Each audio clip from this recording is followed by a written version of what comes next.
नमस्कार दोस्तों, आप सबका हमारे YouTube चैनल पर हार्दिक स्वागत है। चैनल पे यदि आप नए हैं तो चैनल को सब्सक्राइब कीजिए, वीडियो को लाइक कीजिए। मित्रों, राजनीति भी कब क्या खेल दिखा दे, कोई नहीं जानता।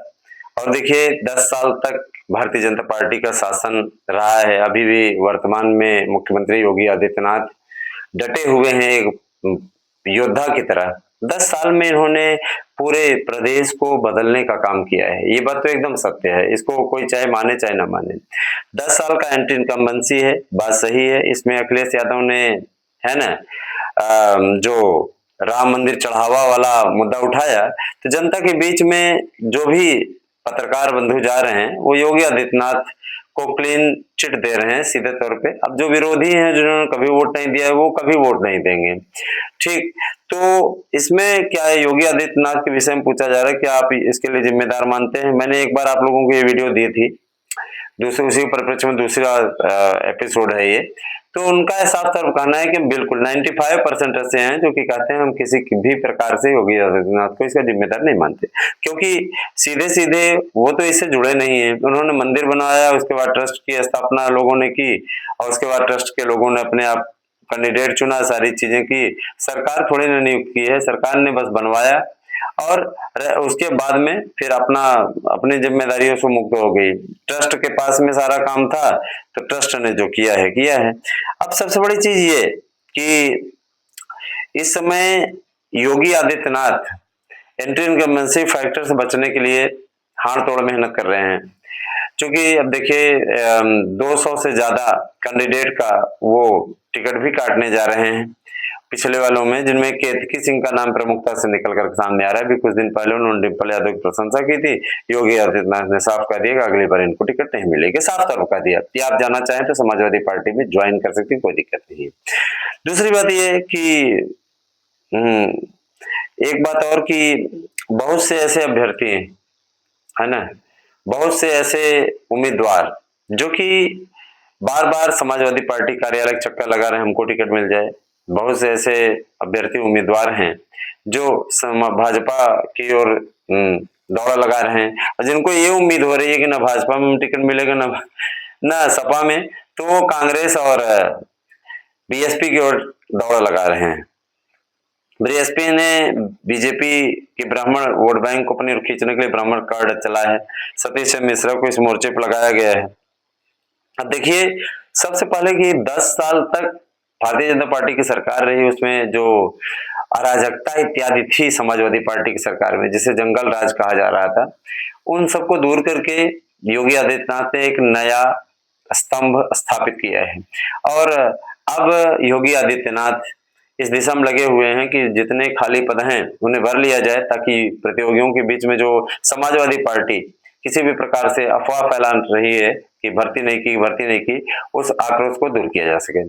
दूसरा, अब सितंबर में अखिलेश यादव रथ यात्रा निकालने जा रहे हैं। जैसे इनकी रथ यात्रा समाप्त होती है, योगी आदित्यनाथ ने तय किया है कि हम राम रथ यात्रा निकालेंगे और जनता के बीच में जाएंगे।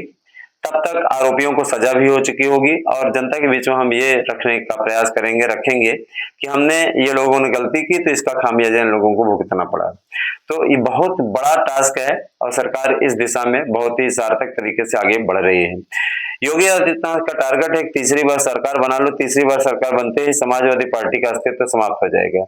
सबसे बड़ी चीज ये है कि योगी आदित्यनाथ अखिलेश यादव की राम रथ यात्रा, आपकी ये जो यात्रा है, ये रथ यात्रा है, इन सब का काट ढूंढने में जुटे हुए हैं, ताकि किसी भी प्रकार से बीजेपी को नुकसान ना हो। अब सबसे बड़ी चीज ये है कि आने वाला जो समय है ना, वह बहुत महत्वपूर्ण होने जा रहा है। यूपी के चुनाव, अगर पहली बात तो ये जो परसीमन वाला बिल है, जैसे ही पास होता है उसके बाद काफी चीजें बदल जाएंगी, और नहीं बदलती तो अगर मान लीजिए चुनाव होता भी तो 2 साल के लिए होगा, कि 29 में दोबारा चुनाव होगा। तो सरकार ये नहीं चाह रही है कि इस प्रकार की चीजें हो। अगर कार्यकाल बढ़ जाता है तो कोई दिक्कत नहीं है।